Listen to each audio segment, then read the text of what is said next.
Depuis 40 ans, BA Systems règne sur le marché de la robotique.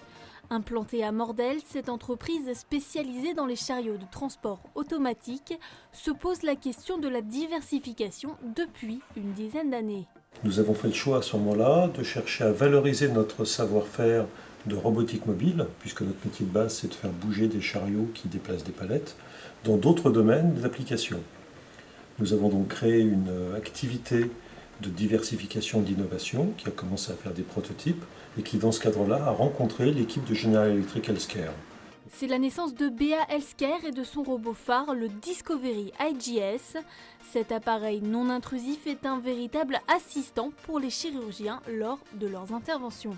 Ce sont des robots qui permettent de faire en fait de l'imagerie péropératoire, c'est-à-dire pendant l'intervention, pendant la procédure, et qui permettent au chirurgien de voir en fait tout le contexte de son champ opératoire. C'est-à-dire pas simplement ce qu'il y a au bout d'une caméra de laparoscopie, mais tout le réseau vasculaire sur lequel il intervient lors typiquement de la pose de stent ou d'autres sortes d'opérations en angiographie.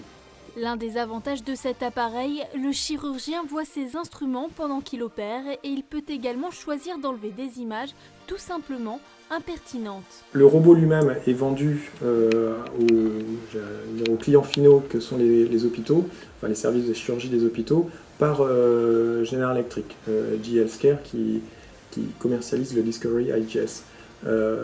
Nous, ce que nous faisons, c'est que nous fournissons à GE un composant compliqué, qui est la partie mobile automatique, ce qu'on appelle l'AGV, que nous avons co-conçu avec GE Healthcare.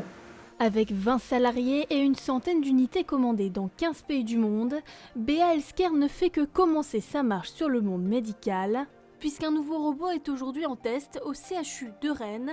Le RoboCas et son nom doit permettre la rééducation des patients. Télécommandé ou en autonomie, ce robot possède même des capteurs qui permettent de retranscrire les mouvements du patient, un test qui devrait durer 5 mois.